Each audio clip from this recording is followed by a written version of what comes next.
So, chapter 3, problem solving and reasoning.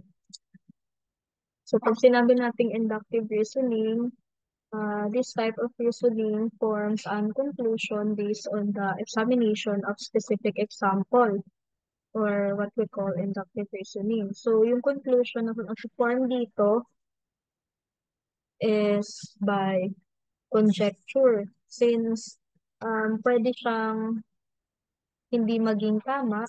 The inductive reasoning is the process of reaching a general conclusion by examining specific examples. So, next slide, sample number 1, use inductive reasoning to predict a number.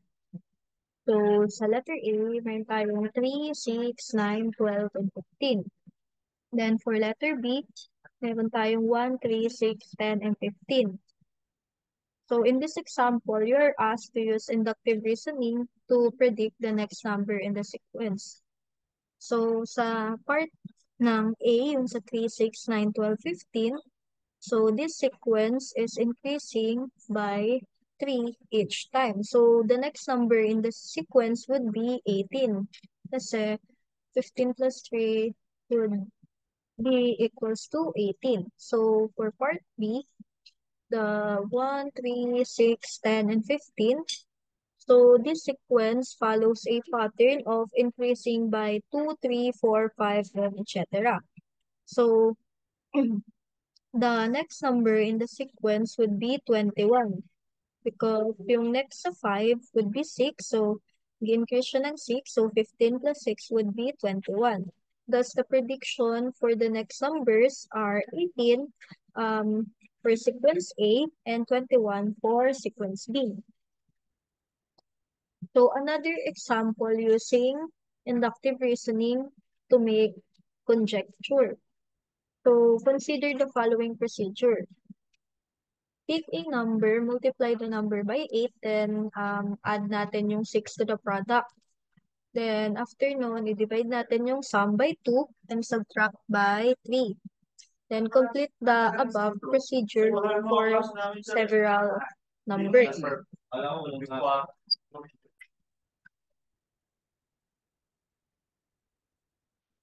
So use inductive reasoning to make a conjecture about the relationship between the size of the resulting number and the size of the original number.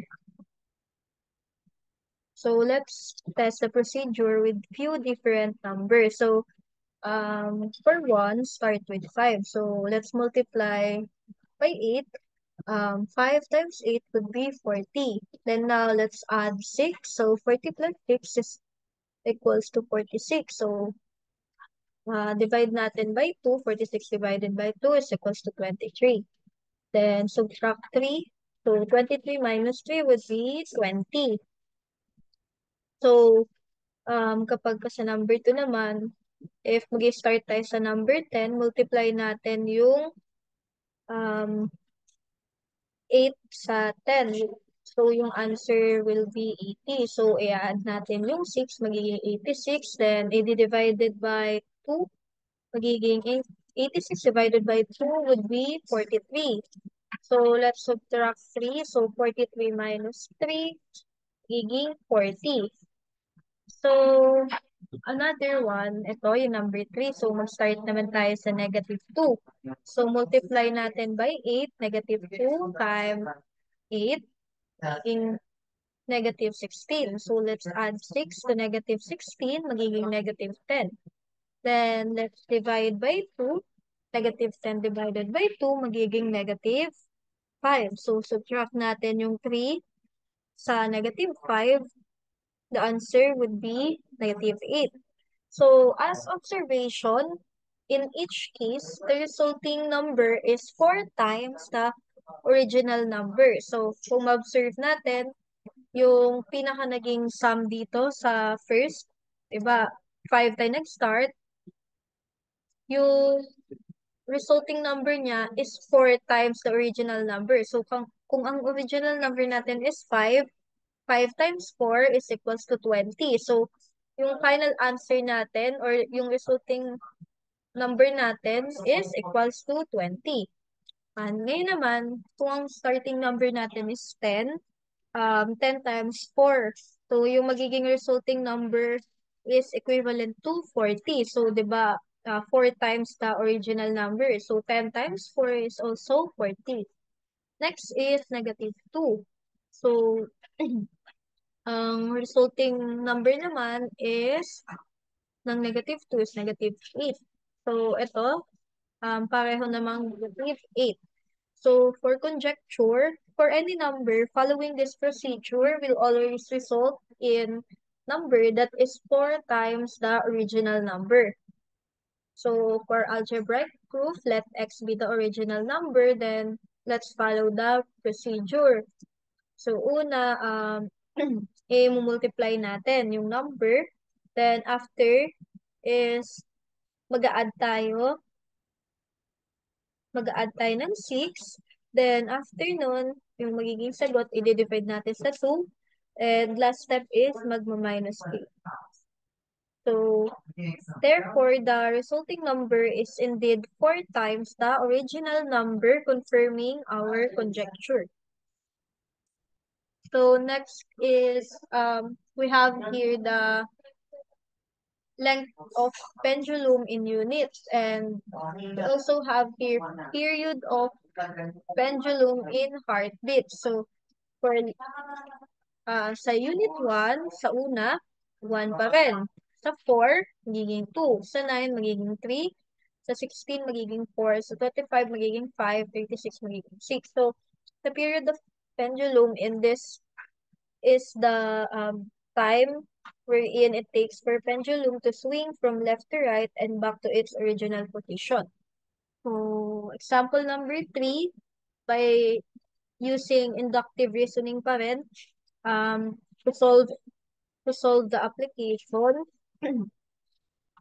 So, given yung data na to, yung sa units na 1, 4, 9, 16, 25, 36, and yung period ng heartbeats, yung 1, 2, 6. If a pendulum has length of 49, what is its period? Yun yung unang tanong. Another question is, if the pendulum is quadrufold, what happens to its period? So, ito yung observation. As the length of pendulum increases, the period also increases. However, yung relationship dito is not linear. So, for hypothesis natin, the period of pendulum is directly proportional to the square root of its length. So, ito yung length natin, di ba? Yung nasa given, yung length is nag-i-start sa 1 hanggang 36. So, ito yun. Then, yung sa square root, equivalent daw sa square root yun. So, yung unang length is square root ng 1, yung 4 is 2, 4, 9, naging 3, 16 is 4, 25 is 5, 36 is 6. So, this is the number of period. So, as we can see, the square root of the length is equal to the period of each data point. So, ibig sabihin, itong dalawa is equal. So, as for our conclusion, the hypothesis is confirmed, wherein the period of pendulum is directly proportional to the square root of its length. So, meaning, yung square root is equals to yung period, or yung yung square root nung length is equals dun sa ating period. So, to answer the question for A, if a pendulum has a length of 49 units, what is its period? So, ang sagot dito, since alam natin na kapag ang length ay 49, ang magiging sagot is pag in-square root natin yung 49 is equals to 7. So, 7 yung magiging square root and yung period niya. Therefore, the period of pendulum with the length of 49 units is 7 heartbeats. So, for letter B, if the length of pendulum is quadrupled, what happens to its period? So, dito, if yung length is nag-quadrupled, the square root of the length will be now multiplied by 2, since square root of 4 is equals to 2. So, therefore, yung period natin, ito, will also be multiplied by 2. So, ayun.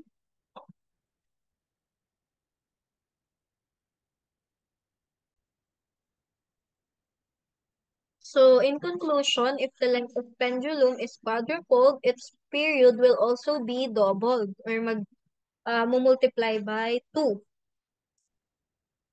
So, now we have the deductive reasoning. This is another type of reasoning and it is distinguished from inductive in that it is the process of reaching conclusion by applying general principles and procedures naman. So, pag sinabi natin deductive reasoning, ito yung process natin ng pag-reach ng conclusion using or by applying general assumptions, procedures, or even principles. So, we have here example number 4. Use deductive reasoning. Show the following procedure. Produce a number that is 4 times the original number. So for procedure, pick a number, multiply the number by 8, add 6 to the product, divide sum by 2, and subtract by 3. So given yung procedure, so i-prove natin yung resulting number is 4 times the original number. Now let's denote the original number as x. So for step 1, multiply by 8. So 8x. Then step 2, mag-a-add tayo daw ng 6. So 8x plus 6. For step 3, divide natin by 2. So parenthesis 8x plus 6 divided by 2 is equals to 4x plus 3. For step 4, subtract 3. So parenthesis 4x plus 3 minus 3 is equals to 4x. So as conclusion, the final result natin is 4x, which is 4 times the original number x. Therefore, the procedure consistently produces a number that is 4 times the original number regardless of the chosen number. So, ayan yung proof of step. Meron tayong step 1, mag-multiply tayo. Then, step 2 is mag-a-add, then magde-divide. Step 3, step 4 is magsusubtract.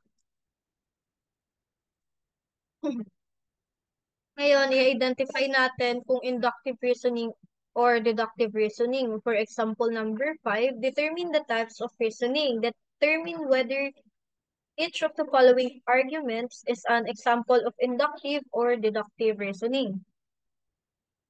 So, number 1, during the past 10 years, a tree has produced plums every other year. Last year, the tree did not produce plums, so this year, the tree will produce plums. So for letter B, all home improvements cost more than the estimate.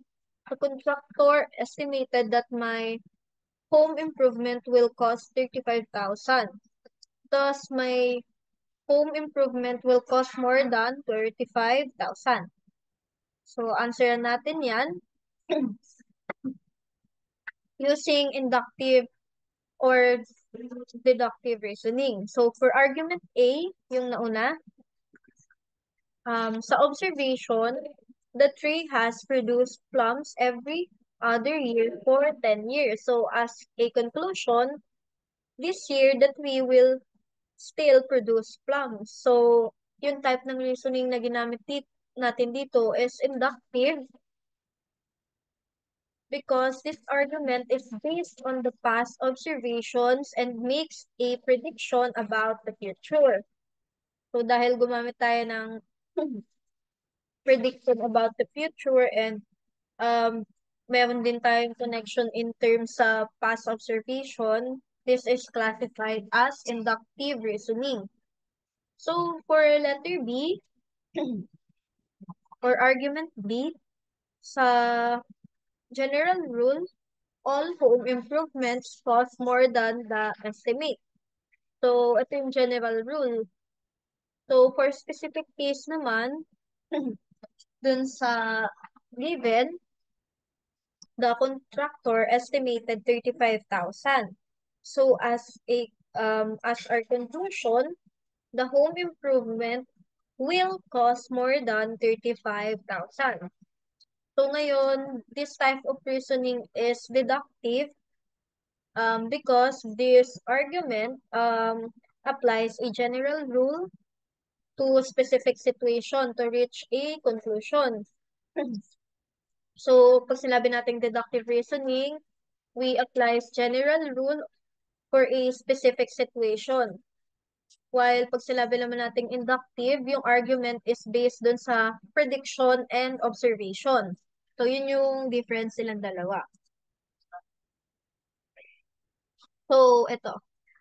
Inductive reasoning, meron siyang patterns to arrive at conclusion or to arrive at conjecture. While for deductive reasoning, meron lang tayo ditong paggamit ng mga facts, rules, definition, or properties to arrive at conclusion naman. So, ngayon, yung inductive reasoning natin, think of it like we start with specific, then tsaka tayo mag-move to general. So, it is the process of reaching general conclusion sa pag-i-examine natin ng specific example. So, pag deductive reasoning naman, ang ginagawa natin is mag start naman tayo muna sa general, then tsaka tayo pupunta or mag-move to specific. So, pag deductive reasoning, mag start tayo sa general papuntang specific. Dito, yung process ng pag-reach natin sa conclusion is yung pag-a-apply natin ng mga assumptions, ng mga procedures or principles. While yun nga, yung sa inductive reasoning, mag-uumpisa tayo sa maliit or sa specific papuntang general. So, example of inductive reasoning. Every quiz has been easy. Therefore, the test will be easy. So, number 2, ito, yung teacher used PowerPoint in the last few classes. Therefore, the teacher will use PowerPoint tomorrow. So, number 3, every fall there have been hurricanes in the tropics. Therefore, there will be hurricanes in the tropic this coming fall. So, ayan. Next naman is example ng deductive. So, the catalog states that all entering freshmen must take a mathematics placement test. Tapos, you are an entering freshman. So, as conclusion, you will have to take mathematics placement test.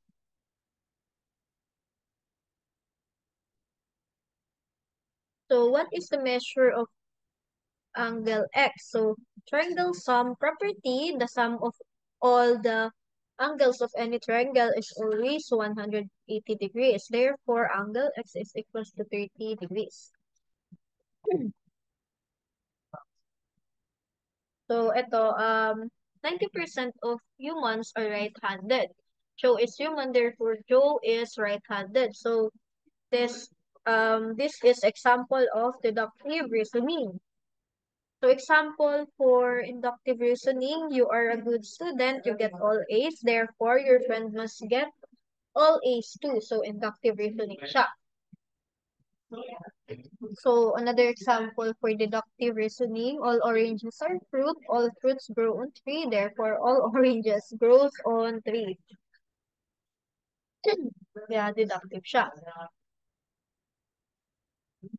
Ito ay example of deductive reasoning. Because lions are dangerous, they are kept behind locked doors, therefore deduce that the lion is behind the right or the locked door, then open the left door. So, kapag ka naman,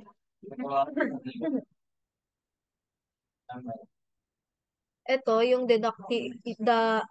inductive reasoning naman, rolling indicates the presence of lion behind the right door. So alam natin na sa right side ng door, Since may nag-growl, ibig sabihin, meron dong lion. Therefore, infer that the lion is behind the right door wherein kung saan natin naririnig yung growling while yung left door, since wala siyang sound or anything, i-open naman natin yung left.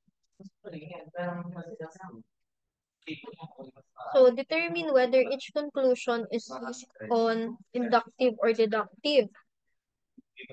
Excuse me. So, Andrea noticed that every Saturday, her neighbor mows his lawn. Today is Saturday. Andrea concluded her neighbor will mow his lawn. So, ito, number 2, students at Blake's High School must have a B average in order to participate in sport. Blake has a B average, so he concludes that he can participate in sports at school. So, yung number 3, at Uriah's school, if you are late 5 minutes, you will receive a detention. Uriah has been late for school 5 times, therefore he will receive a detention.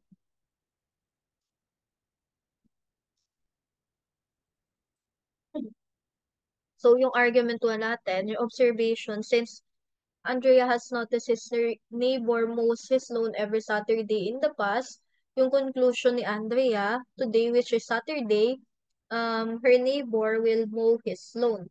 So, type of reasoning dito is inductive reasoning because yung argument is based dun sa mga past observation and gumamit siya ng prediction about the future. So, for argument 2, in general rule, yung students at Blake High School must have a B average para daw makapag-participate sa sport. So, specific case, since Blake has a B average, yung conclusion, makakapag-participate siya. So, yung type of reasoning dito is deductive reasoning since this argument applies a general rule to specific situation para ma-reach yung conclusion. So, same goes with argument 3. Gumamit siya ng general rule for a specific situation to reach conclusion since yung specific case, dahil may late na 5 times si Uriah, yung conclusion is magkakaroon na siya ng detention. So, ayun. So, yung for observation 4, 5, and 6. So, deductive kapag ka merong ina-apply na general rule dun sa specific situation, while kapag ka inductive reasoning, um, it is based on past observation and it uses prediction about the future. So, ito yung logic puzzle natin. So, example, each of 4 neighbors, Sean, Sean, Maria, Sarah, and Brian. So, meron silang different occupation.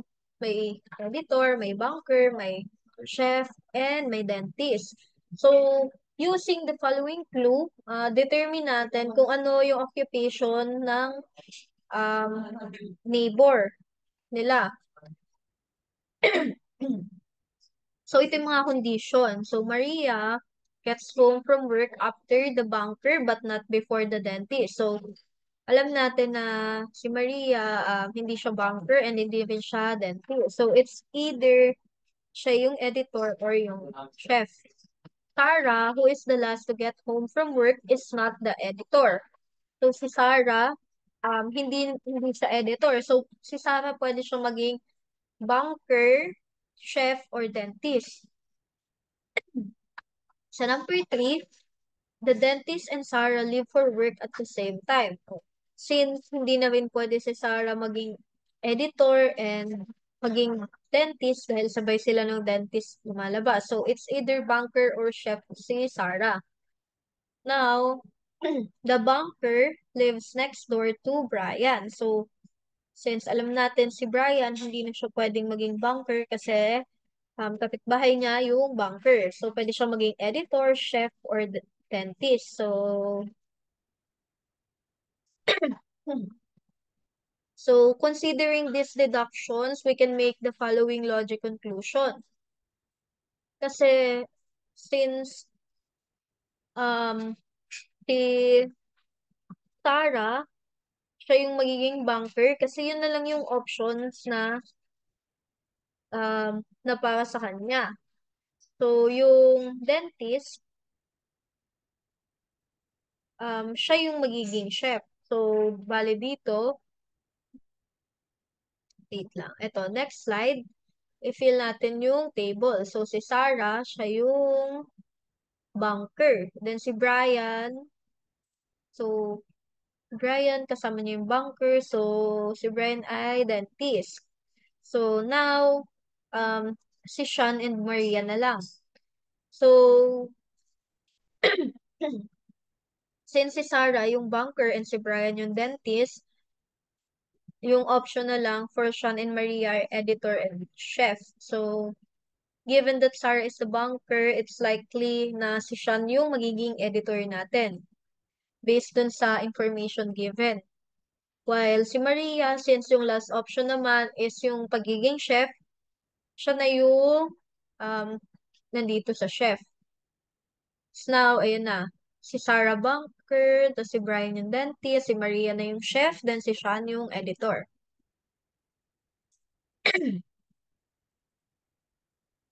So, problem solving with pattern, naka-sequence lang siya, yung A sub 1, ito yung first term ng sequence. Si A sub 2, ito yung second term ng sequence. Si A sub 3 is the third term ng sequence natin. So, ito ay example 7. In the sequence 2, 6, 12, 20, 30, n raised to 2 plus n. Si A sub 1 natin is 2. So, si A sub 2 is 6. Si A sub 3 is 12. Si A sub 4 is 20. Si A sub 5, 30. And si A sub n is equals to n raised to 2 plus n.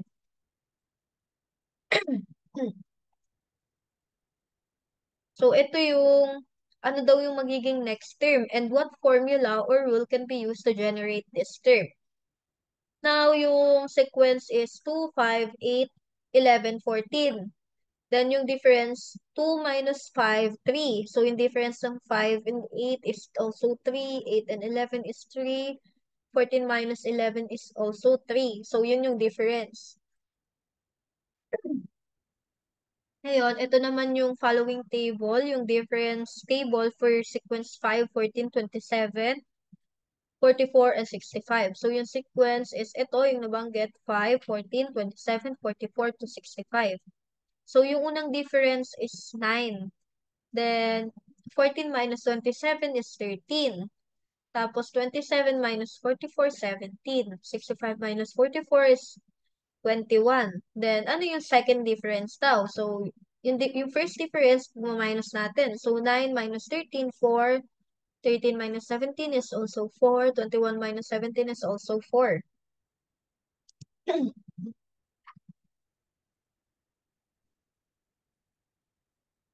So, ayun yun, yung kanina, yung paggamit ng prediction for next number.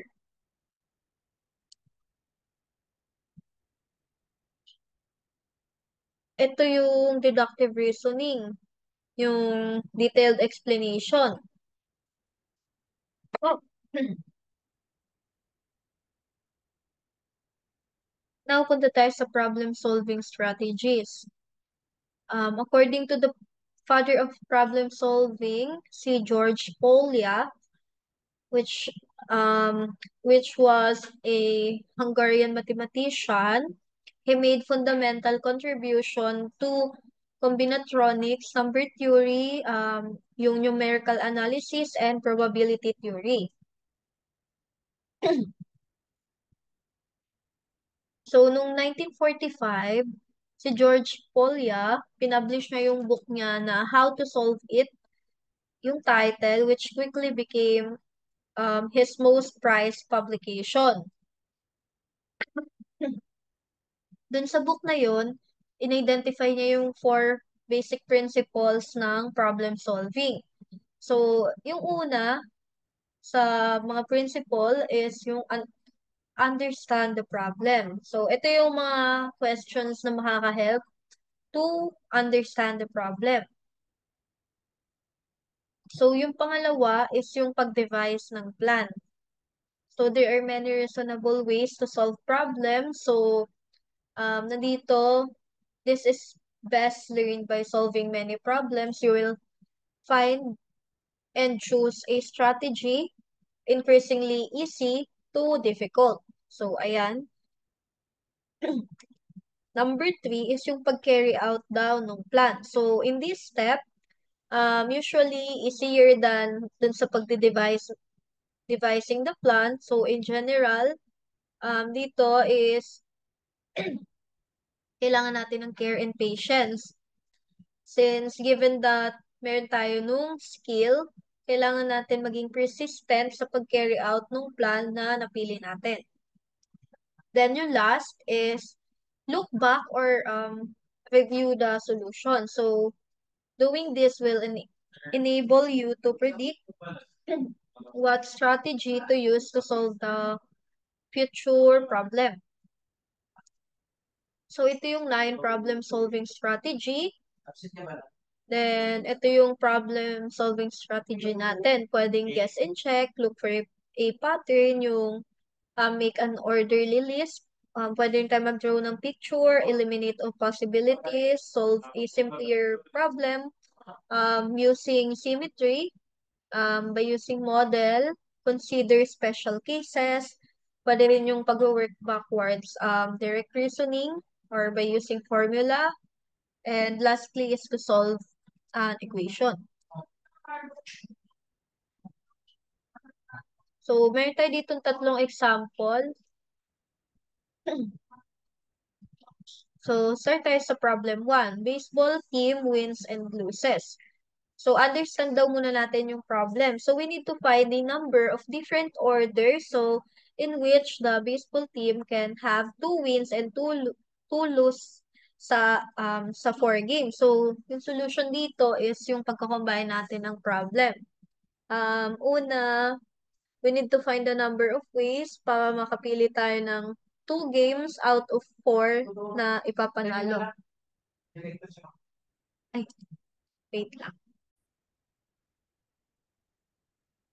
So, yung formula natin for combination, in this case, yung n natin is equals to 4 kasi yun yung total game. So, yung r natin, ayun yung dalawa na kailangan natin ipanalo or number of wins. So, dalawa yon.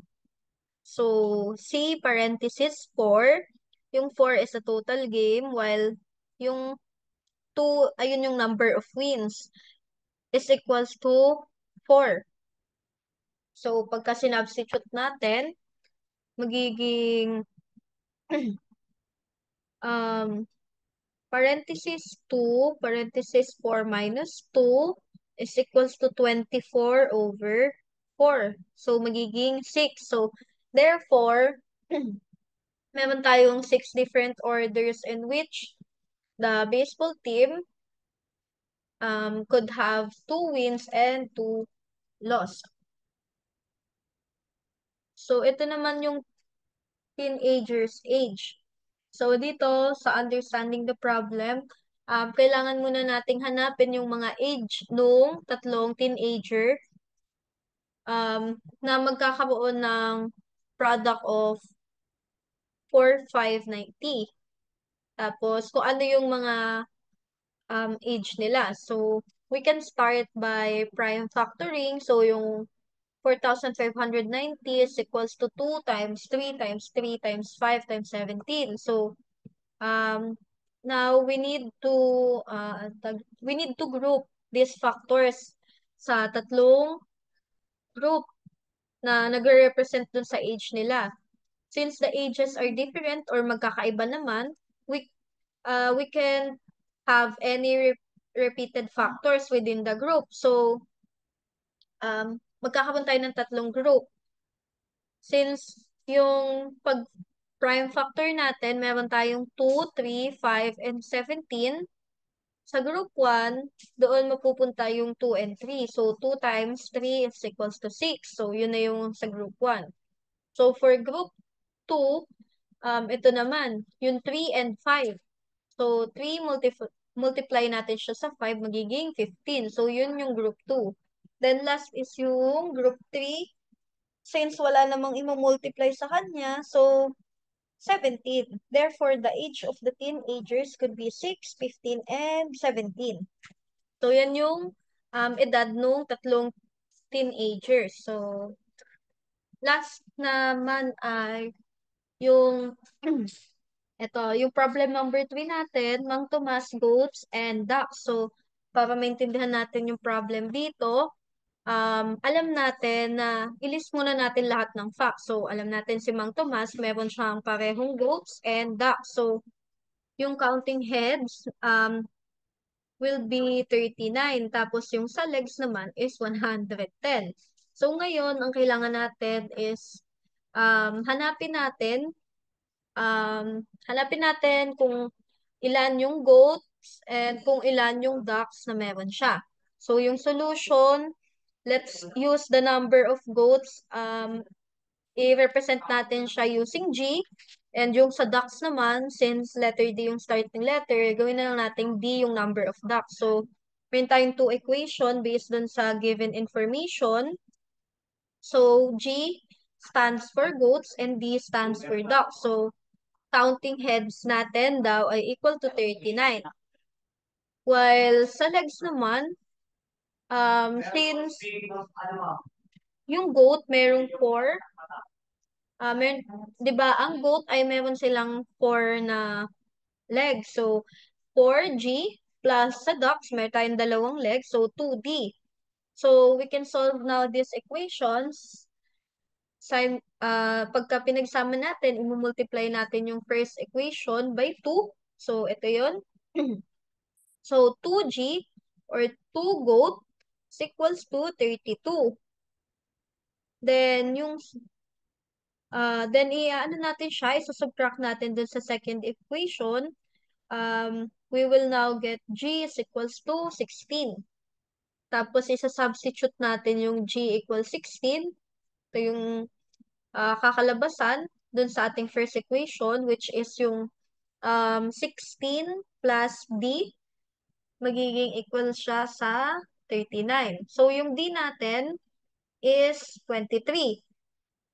Ngayon, to have the final answer, alam naman natin na ngayon na si Mang Tomas, meron siyang 16 goats since um, yung sagot natin dun sa goats nung sa equation natin is equals to 16. Then, meron din siyang 23 ducks. So, ngayon, Mang Tomas has 16 goats plus 23 ducks. Yun yung solution natin sa um, problem number 3. So, problem number 4. So, each one, Anne, Enya, Alvin, and Johnny has 4 different favorite color. So, yung mga color na yun is it's either red, blue, green, and orange. So, no person's name contains the same number of letters as his or her favorite color. So, si Alvin and yung boy daw, merong gusto sa blue. Pero magkaiba yung taon na pinanggalingan nila. So, yung red naman, yung favorite color niya is nagmumula doon sa girl. So, ngayon, ang pinakatanong, what is each person's favorite color? So, ito yung mga pag-apply natin sa clue. Since Anne cannot like red or blue, si Enya naman, hindi niya nagugustuhan yung green or orange based dun sa mga condition. While si Alvin, ayaw niya naman sa blue or dun sa green.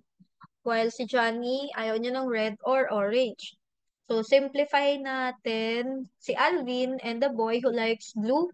So, nasa different part ng town daw yon. So, ayaw ni Alvin ng blue. Hindi niya rin gusto yung red.